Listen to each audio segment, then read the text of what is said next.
Hello everyone, आज हम indefinite integration start करेंगे। Now indefinite integration.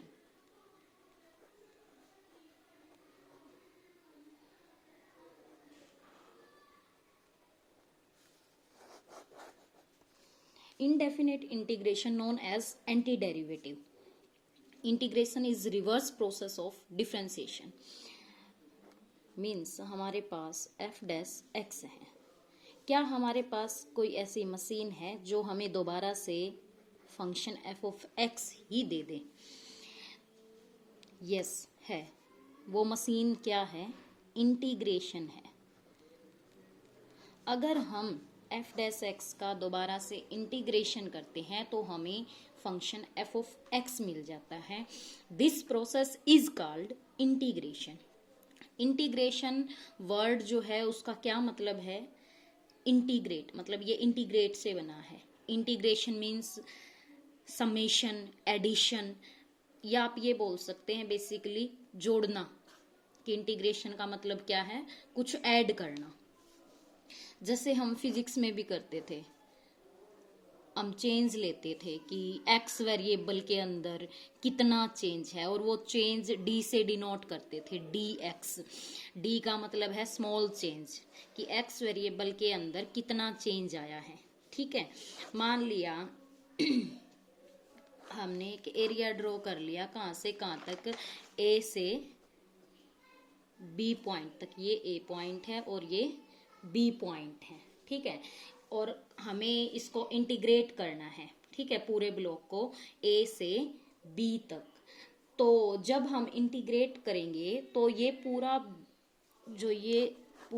Blue reason है, ठीक है, पेन से, ये पेन भी ब्लू है, तो जो ये पूरा ब्लू रीजन आ जाएगा, तो ये इंटीग्रेशन का प्रोसेस है। ठीक है, डेरिवेटिव, जैसे डेरिवेटिव क्या काम करता था? रिड्यूस करता था। ठीक है, और इंटीग्रेशन का काम क्या है? एक्सपेंड करना। तो ज्योमेट्रिकली जो एप्लीकेशन है इंटीग्रेशन की, वो कहाँ कहाँ यूज होता है? मतलब इंटीग्रेशन एरिया में भी यूज होता है इंटीग्रेशन का, डिफरेंशियल इक्वेशन में भी इंटीग्रेशन का यूज होता है। ठीक है, तो हम इंटीग्रेशन को डिनोट कैसे करते हैं? Symbolically. Integration f of x dx is equal to capital F of x plus c। ठीक है, तो जो ये इंटीग्रेशन है, इसका मतलब है इंटीग्रल। इस सिंबल का मतलब इंटीग्रल। और जो ये f ऑफ x है, इसका मतलब है इंटीग्रांड। क्या मतलब है इसका? इंटीग्रांड। ठीक है, और जो ये x है ना d के साथ, इसका मतलब है variable of integration.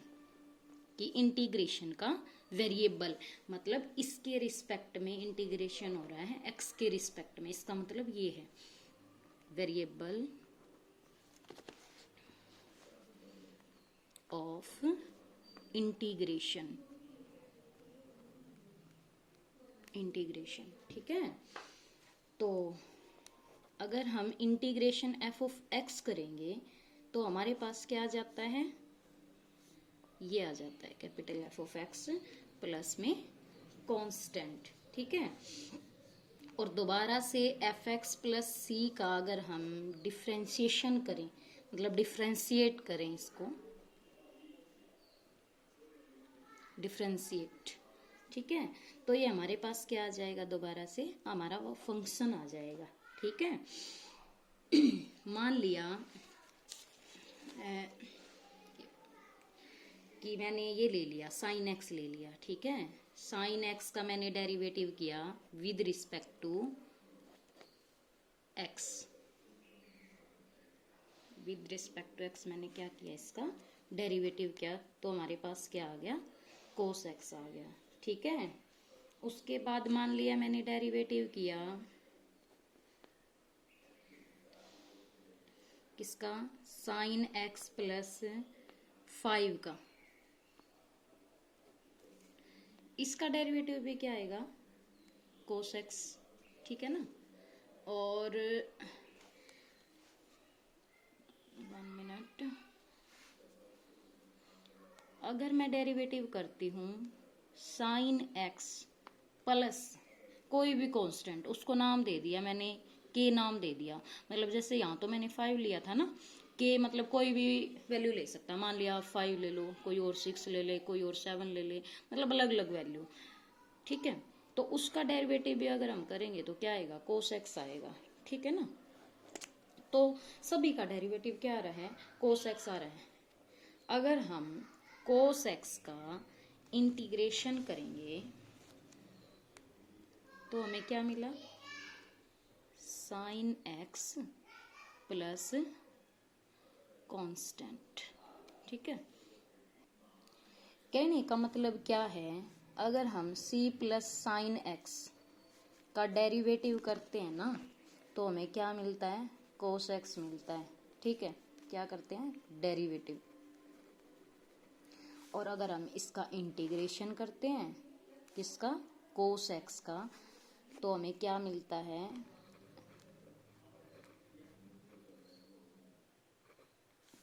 Sine x plus सी यहाँ पे क्या है, कांस्टेंट वैल्यू है, ठीक है। मतलब देखो, जैसे मैंने ये पीछे क्यों करके दिखाया था आपको कि कोस एक्स का अगर इंटीग्रेशन करेंगे तो क्या मिलेगा, साइन एक्स। कोस एक्स का यहाँ इंटीग्रेशन कर रहे हैं तो साइन एक्स प्लस 5 था, ठीक है। कोस एक्स का यहाँ इंटीग्रेशन कर रहे थे तो साइन एक्स प्लस के था, ठीक है। मतलब अलग अलग फंक्शन थे और हमें यहाँ डेरिवेटिव करने के बाद सेम फंक्शन मिल रहा था। तो जो इंटीग्रल है वो तो कोई फिक्स नहीं है ना, वो तो अलग अलग फंक्शन ले रहा है, कभी साइन एक्स ले रहा है, कभी साइन एक्स प्लस 5 ले रहा है, और कभी साइन एक्स प्लस के, मतलब समथिंग कोई भी वैल्यू आ सकती है। तो क्या हो सकता है, इनफाइनाइट कर्व बन सकते हैं, ठीक है। इनफाइनाइट कर्व कैसे बनेंगे भाई, मान लिया जैसे मैंने कोस एक्स का इंटीग्रेशन किया तो साइन एक्स प्लस सी लिखते हैं हम, ठीक है। तो इस सी की वजह से इनफाइनाइट कर्व बनेंगे, इनफाइनाइट कर्व, ठीक है ना। तो एक फंक्शन का जो इंटीग्रल है ना, यहां से जो कंक्लूजन निकला वो क्या निकला है, जो एक फंक्शन है उसका जो इंटीग्रल होगा वो यूनिक नहीं होगा भाई, ठीक है। तो integral of a function is not unique, क्या नहीं होगा, वो यूनिक नहीं होगा, ये है इंपॉर्टेंट बात है। जैसे पीछे कभी साइन एक्स आ रहा था, कभी साइन एक्स प्लस 5 आ रहा था, और कभी क्या आ रहा था, साइन एक्स प्लस के, मतलब कोई और समथिंग वैल्यू भी आ सकती है, ठीक है। उसके बाद आता है भाई कॉमन इंटीग्रल फॉर्मूला होते हैं कुछ, ठीक है, वो आपको याद करने पड़ेंगे, उसके लिए कोई रूल नहीं है। कॉमन इंटीग्रल फॉर्मूला, ठीक है। अगर हमें ये याद होंगे तो हमें क्या रहेगा, क्वेश्चन निकालना इजी रहेगा हमारे लिए। वैसे आप सब ने पढ़े होंगे, x की power n dx is equal to x की power n plus 1 divide by n plus 1 और प्लस c। एक चीज़ का ध्यान रखना, जो डिनोमिनेटर में होता है ना वो जीरो नहीं होना चाहिए, अगर वो जीरो हो गया तो वैल्यू क्या हो जाएगी, हमारी नॉट डिफाइंड हो जाएगी, ठीक है।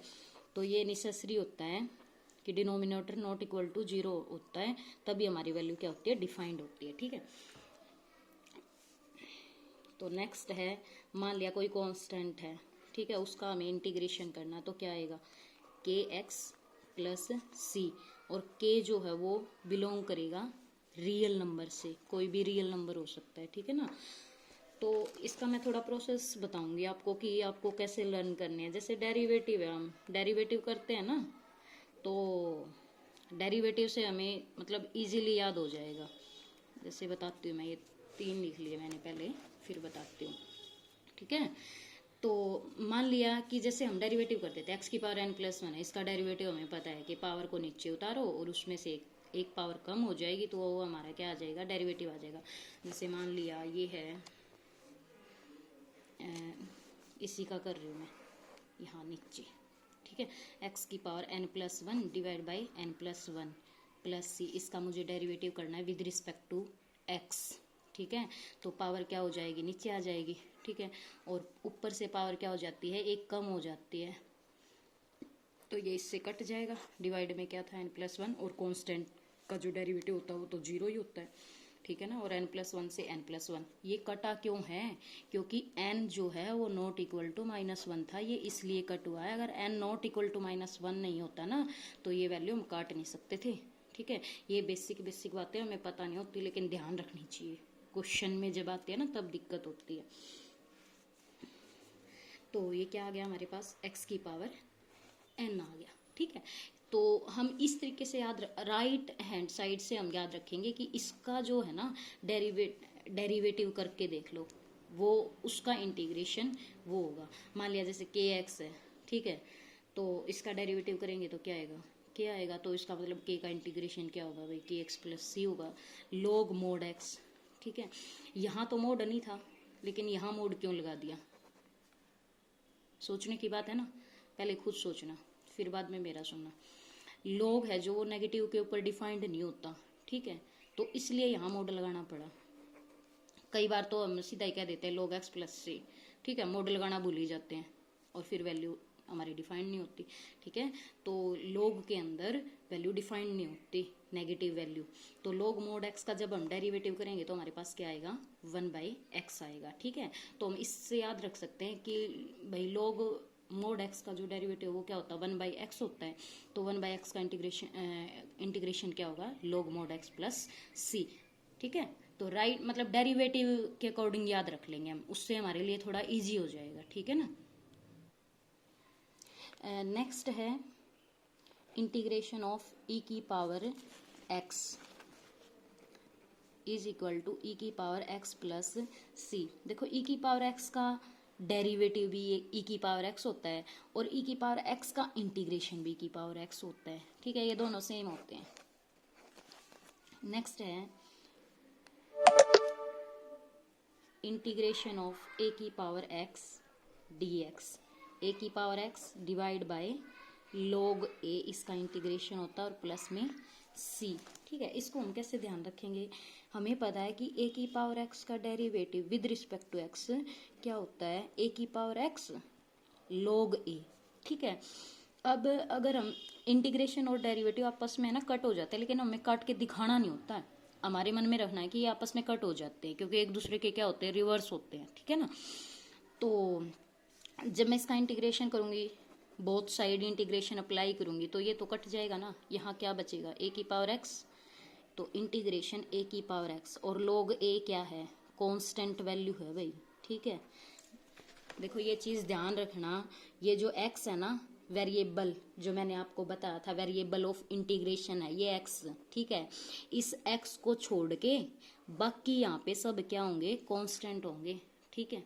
पजल होने की जरूरत नहीं, मान लिया ऐसे लिखा जाए cos theta sin x integration dx।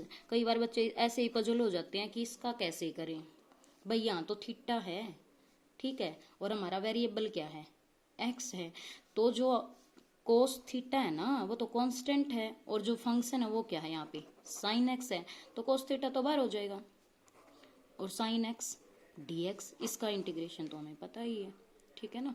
तो ये ध्यान रखना कि जो वेरिएबल है ना हमारा, वही सिर्फ फंक्शन है, बाकी सभी के सभी कांस्टेंट हैं, ठीक है। तो यहाँ से हमारा क्या आ गया था, a की power x is equal to integration a की power x log a dx। ये log a है, मैं बाहर लेके जाऊं या डिवाइड में ले जाऊं कोई फर्क नहीं पड़ेगा ना, तो log a is equal to integration a की पावर x dx। अब हमने वो लिखा था ना ऊपर कि a की पावर x का इंटीग्रेशन क्या होगा, a की पावर x log a, तो वो ऐसे आया है, मतलब ऐसे आप ध्यान रख सकते हो कि भाई वो उसका डेरिवेटिव ये होता है, और उसको नीचे लेके जाएंगे तो ये चीज़ आएगी, ठीक है, और प्लस में c तो आएगा, ये आएगा कांस्टेंट, ठीक है ना। कुछ और वैल्यू हो तो भी डेरिवेटिव में वो कैंसिल हो जाती है, जीरो बन जाती है ना, तो c तो हम लिखेंगे ही लिखेंगे।